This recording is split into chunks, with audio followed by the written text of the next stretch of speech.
The Duke and Duchess of Sussex will miss Remembrance Day in the UK, instead paying their respects at a Veterans' Day ceremony in New York. Harry and Meghan attended the 2021 Salute to Freedom Gala at the Intrepid Museum in the Big Apple last night.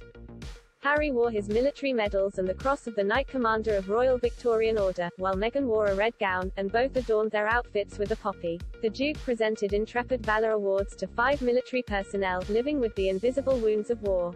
Harry served in the military for a decade, including 2 tours of Afghanistan, and spoke of the impact his experiences have had on the man he is today. He said, "I served years in the military, including 2 tours of duty in Afghanistan, one as an FAC forward air controller, on the ground and in the dust with some of you, another as an Apache helicopter pilot in the air supporting and talking with you. Nothing was more valuable than the time I got to spend with my soldiers in a shell scrape, eating an MRE meal, ready to eat, in the back of a tank, thanks for the swaps, flying a mission overhead knowing those below were safer, or making each other laugh when it was needed most. My experience in the military made me who I am today, and I will always be grateful for the people who I got to serve with, wherever in the world we were." The Sussexes paid their respects last year by laying a wreath and flowers at an obelisk to commemorate 2 fallen Commonwealth soldiers. Meghan wore a black wool coat and Harry a blue suit with his army medals. They released a series of photographs afterwards. Pod Save the Queen is hosted by Anne Gripper, and she is joined by the Mirror's royal editor Russell Myers.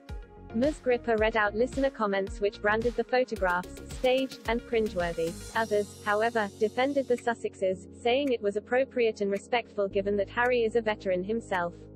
Mr. Myers said the sheer number of photographs had left him shocked, and suggested that they could have just taken a picture of their backs, and another of the wreath they laid. He said, "Perhaps they shouldn't have been in the photos. If you'd just had their backs and another picture of the wreath they'd laid, I think that would have been appropriate. It's just, I think, the criticism labeled at them, saying that once again had been made about themselves is a case to answer, unfortunately, because I was just shocked at the number of photographs that were then put out to the world's media."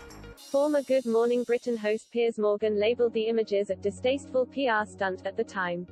His co-host Susanna Reid, however, disagreed. "The armed forces mean a lot to Prince Harry. He served years. He was blocked, allegedly, from having a wreath in his name placed at the cenotaph. Why wouldn't he want to show his respect when he has such a strong connection to the military?" She added, "If you don't do it with a photographer, people don't know that you've done it." Buckingham Palace reportedly denied Harry's request to have a wreath laid for him at the service in Whitehall. However, Ms. Gripper pointed out on Pod Save the Queen that Harry could have separately arranged to have a wreath laid on his behalf as the cenotaph is a public monument. It did not need to be part of the official ceremony.